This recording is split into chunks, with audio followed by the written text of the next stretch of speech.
नाज़रीन, बढ़ते आगे बात जरा अब जम्मू कश्मीर की सियासत की करते हैं, क्योंकि आने वाले कुछ ही दिन बचे हैं जब जम्मू कश्मीर के अंदर असम्बली इंतखाबात का पहला मरहला शुरू होगा। यानी कि रमज़ान की 18 तारीख को पहला मरहला शुरू होगा और उससे पहले हर किसी सियासी जमात की जानिब से सियासी सरगर्मियां लगातार जारी हैं। लेकिन बात करेंगे उस जमात की जो पहली बार साल 1987 के बाद पहली बार इस इलेक्शन दौड़ में हिस्सा ले रही हैं, जमात इस्लामी, जिनकी जानिब से कल हमने देखा है कि जनूबी कश्मीर के कुलगाम के अंदर उन्होंने एक बड़ा शो दिखाया है कि किस तरह से जब वो मैदान में उतरे हैं तो बड़े उम्मीद के साथ उतरे हैं मैदान के अंदर। कुलगाम के अंदर जब हज़ारों लोगों की तादाद में उन्होंने एक रोड शो किया है जमात इस्लामी की जानिब से, और उन्होंने कहा मरकज़ी हुकूमत से, जहाँ उन्होंने उसके दौरान ही एक तो अपील भी की है कि जमात इस्लामी पर जो पाबंदी है उसे हटाया जाए, और साथ ही साथ उन्होंने कहा है कि वो अमन को फ़रोग देने की कोशिश कर रहे हैं और वो भी इस जमहूरी जो हक है वोट देने का उसमें शिरकत कर रहे हैं, शरीक हो रहे हैं, और लोगों से अपील की है कि उन्हें कामयाब करें ताकि उनका जो पैगाम है वो लोगों तक पहुँचे। वादी कश्मीर में मुख्तलिफ सियासी जमातों के साथ साथ तकरीबन आप एक अंदाज़ा लगा लीजिएगा 33 से 34 वर्षों के बाद, इस तवील मुद्दत के बाद जमात इस्लामी इलेक्टोरल प्रोसेस का हिस्सा बन रही है। ये पहला अवामी जलसा था, बुगाम कुलगाम के अंदर शुरुआत हुई है। इस पर मजीद ज़रा गुफ्तगू करते हैं। एग्जीक्यूटिव एडिटर इशफाक गौहर हमारे साथ श्रीनगर से हैं। इशफाक, जनूबी कश्मीर से इस कैंपेन की शुरुआत हुई और पहला जलसा, हज़ारों की तादाद में लोगों का आना, जो पैगाम देने की कोशिश हुई वो वाक़तन चला गया होगा, लेकिन साउथ कश्मीर के अंदर इतने बड़ी रैलियां, पर्टिकुलरली इन 4 अजला के अंदर आने वाले पहले 2 फेसेस में किस हद तक, जहां पहले फेस में 4 अजला शामिल हैं, 18 तारीख को पोलिंग होगी, जमात इस्लामी का इस तरह का जलसा क्या चीज़ों को वाकई में असरअंदाज करने वाला है और बाकी सियासी जमातों के लिए एक चैलेंज पहले जलसे से कम ये जाहिर हो रहा है? देखिए आसिफ, जब आप इंतखाबी दंगल की बात करते हैं तो बिसात बिछ चुकी है, और जब बिसात सजी है, चेस बोर्ड सज चुका है, तो हर एक प्लेयर अपना अपना दाव खेल रहा है। ममनुआ तंजीम जमात इस्लामिया पर पाबंदी है, इसलिए जमात डायरेक्टली कोई भी जलसा नहीं कर सकती है, कोई भी एक्टिविटी यहाँ पर नहीं कर सकती है। लेकिन उसके बावजूद भी एक सेट प्लान के तहत जमात का काडर एक्टिवेट हुआ है और उन्होंने जनूबी कश्मीर, शुमाली कश्मीर से कुछ आज़ाद उम्मीदवारों को उठाया है जो किसी न किसी तरीके से जमात इस्लामिया के साथ वाबस्ता रहे हैं या जमात के ख़ास रुकन हैं, कायम हैं, उनके करीबी रिश्तेदार हैं, उनको उठाया गया है और एक मैसेज देने की कोशिश की गई है कि जो 30 साल से उनका एक मौक़िफ़ था कि इंतखाबी दंगल से कुछ नहीं निकलेगा, उनका मौक़िफ़ कुछ अलग था, उसमें एक बड़ी तब्दीली आई है। और जिस जलसे की आप बात करते हैं, ऑब्वियसली ये बुगाम का इलाका है साउथ कश्मीर का, जहां पर कल जमात इस्लामिया ने अपनी पहला शो और पहली गैदरिंग दिखाई है, जिसके बाद सियासी हलकों के अंदर भी काफ़ी ज़्यादा गहमा गहमी और काफ़ी ज़्यादा बातें जो है वो हो रही है, क्योंकि साउथ कश्मीर के कुछ पॉकेट्स ऐसे हैं, कुछ सीटें ऐसी हैं जहां पर जमात इस्लामिया का अच्छा खासा रोल है और जमात इस्लामिया के वोट बैंक अगर वहां वोट करने निकलते हैं तो कुछ भी उलटफेर देखने को मिल सकता है। अब जमात की तरफ से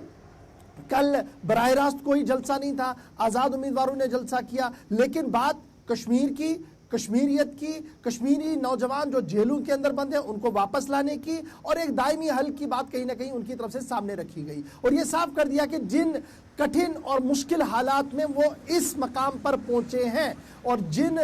तनकीद का सामना, जिस तनकीद के ज़रिए से उन्हें उकसाने की कोशिश की जा रही है, उसके बावजूद भी जिस मुनज़्ज़म तरीके से वो अब की बार सामने आए हैं वो ज़रूर जीत कर आएंगे। तो सीधी सी बात है, साउथ कश्मीर का तारिगाम का इलाका हो, साउथ कश्मीर का बुगाम का इलाका हो, साउथ कश्मीर की कुछ और सीटें हों जहां पर अब ये सारी नजरें और ये सारा कैलकुलेशन चल रहा है कि अगर जमात का काडर बाहर वोट डालने आता है तो किसका पलड़ा भारी होगा, क्योंकि जमात ने कुछ मकामात पर कुछ इंडिपेंडेंट कैंडिडेट्स को सपोर्ट करने का फैसला किया है। जमात ने कुछ इलाकों के अंदर अपने नामजद उम्मीदवार उतारे हैं, अगरचे बराह रास्त जमात इस्लामिया पर पाबंदी है लेकिन उसके बावजूद भी वो इंडिपेंडेंट के तौर पर उतर रहे हैं। तो साउथ का ये जो पूरा एंटायर बेल्ट है, जहां पर एक जमाने में बाइकॉट का काफी असर था, जहां पर एक जमाने में आजादी, इस्लाम बराए आजादी के नारे थे, वहां पर अब जमहूरियत के नारे लग रहे हैं, वहाँ पर इक्तिसादी बदहाली को ख़त्म करने के नारे लग रहे हैं, वहाँ पर नौजवानों के मुस्तकबिल की राहों को हमवार करने की बातें आ रही है।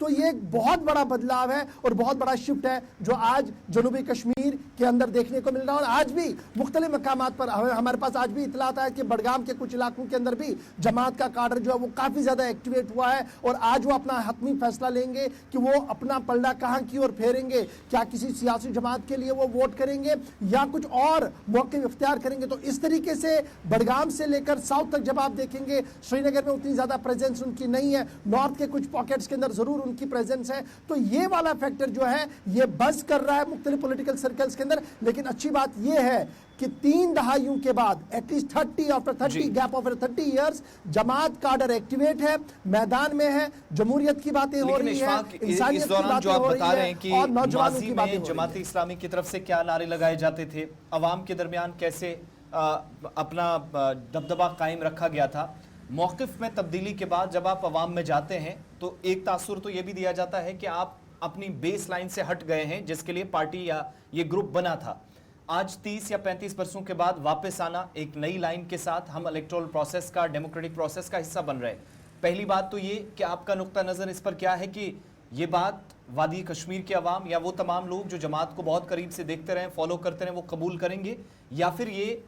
प्रेशर टैक्टिक्स एक तरह से इस बात पर भी है, हुकूमती सतह पर दबाव बनाने की कोशिश है कि आप हमारी जमात पर बैन लगा रहे हैं लेकिन हमारे साथ इतनी बड़ी तादाद में अवाम भी है तो हम भी जमहूरी तर्ज अमल का हिस्सा बनना चाहते हैं।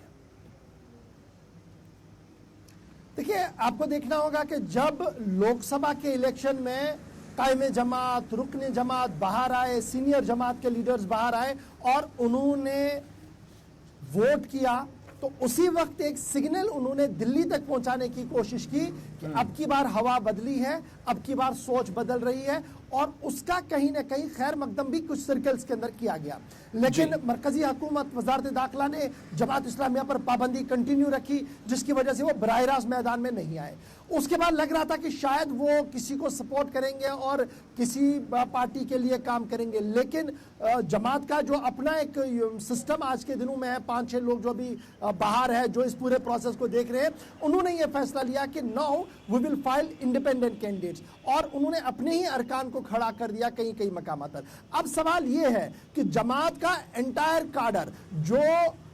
हुकूमत खुदा की, जमीन खुदा की का नारा दे रहे थे, क्या इसको एक्सेप्ट करेंगे? तो कल वाला जलसा ये बता रहा है कि सोच काफी तब्दील हुई है और यहाँ पर जिस जमात को आप मादूदी का एक बड़ा मिशन मानते हैं, जहाँ पर हुक्म अल्लाह का, जमीन अल्लाह का सबसे बड़ा नारा है, वहां पर वो तब्दील होता हुआ नजर आ रहा है। और यही वजह है कि कुछ चीजें तनकीद के तौर पर भी हो रही है, लेकिन कुछ पॉलिटिकल सर्कल और कुछ नौजवान ये कह रहे हैं कि जमात का आना खुशाइंद कदम है, ये माजी में भी चुनाव लड़ रहे हैं, अगर ये आते हैं तो उतनी बड़ी तब्दीली नहीं होगी, लेकिन जरूर एक ऐसी आवाज असेंबली के अंदर हो सकती है जो पीपल्स विल को रिप्रेजेंट कर सकती है। इस तरीके का भी बिल है। एक तो ये है, अब जमात ने जिस तरीके का टैक्टिकल फैसला लिया, पहले एक जमाना था कि हिजबुल मुजाहिदीन और जमात इस्लामिया को एक साथ देखा जा रहा था, फिर एक जमाना आया कि खुद को अलग करने की कोशिश की और सईद अली गिलानी साहब को आगे कर दिया, फिर एक जमाना आया सईद अली गिलानी साहब जमात से अलग चले गए और जमात ने अपना स्टैंड ही टोटल